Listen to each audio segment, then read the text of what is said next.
নমস্কার বন্ধুরা, আজকে বানাচ্ছি ইলিশ মাছের তেল ঝাল। এটা গরম ভাতের সাথে খেতে কিন্তু অসাধারণ লাগে।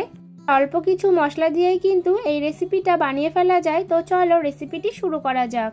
ইলিশ মাছের তেল ঝাল বানানোর জন্য প্রথমে দেখো আমি এখানে মাঝারি সাইজের 3 পিস ইলিশ মাছ নিয়েছি। প্রথমে ইলিশ মাছের গায়ে কিছু মশলা মাখিয়ে নেব। তার জন্য দিচ্ছি পরিমাণ মতো নুন, দিয়ে দিচ্ছি হাফ চামচ হলুদ গুঁড়ো, দিয়ে দেব হাফ চামচ লঙ্কা গুঁড়ো, দেব 1 থেকে 2 টেবিল চামচ মতো কাঁচা সরষের তেল দিয়ে এবার মাছের গায়ে ভালো করে মশলাগুলো লাগিয়ে নেব। তোমরা চাইলে কিন্তু লঙ্কার গুঁড়ো নাও ব্যবহার করতে পারো। মাছের গায়ে নুন হলুদ ভালো করে মেখে নেওয়ার পর এবার একটা মশলা বানিয়ে নেব। তার জন্য বাটিতে দিয়ে দিচ্ছি হাফ চামচ হলুদ গুঁড়ো, হাফ চামচ কাশ্মীরি লঙ্কা গুঁড়ো, দিচ্ছি হাফ চামচ জিরে গুঁড়ো আর দিয়ে দেব হাফ চামচ কাঁচা লঙ্কা বাটা। এবার অল্প জল দিয়ে একটা মশলা রেডি করে নেব। অন্যদিকে দেখো কড়াই গরম করে নিয়েছি, তাতে দিয়ে দেব পরিমাণ মতো সরষের তেল। এবার তেলটা বেশ ভালো করে গরম করে নেব।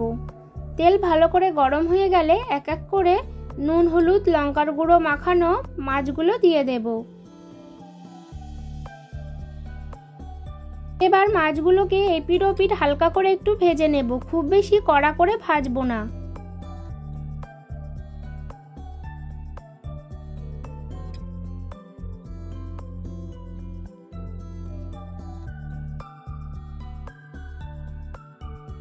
তো দেখো মাছগুলো কিন্তু আমার ভাজা হয়ে গেছে। এবার এক এক করে মাছগুলো প্লেটে তুলে নেব।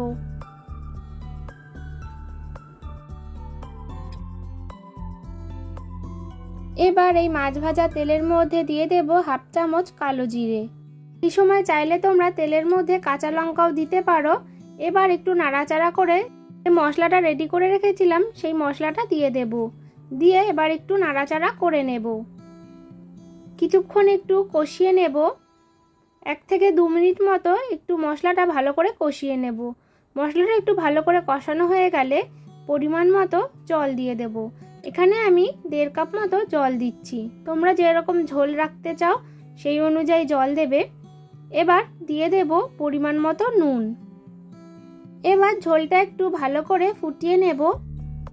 ঝোলটা একটু ভালো করে ফুটে এলে এক এক করে ভেজে রাখা মাছগুলো দিয়ে দেব। এরপর দিয়ে দেব 2 থেকে 3টে কাঁচা লঙ্কা।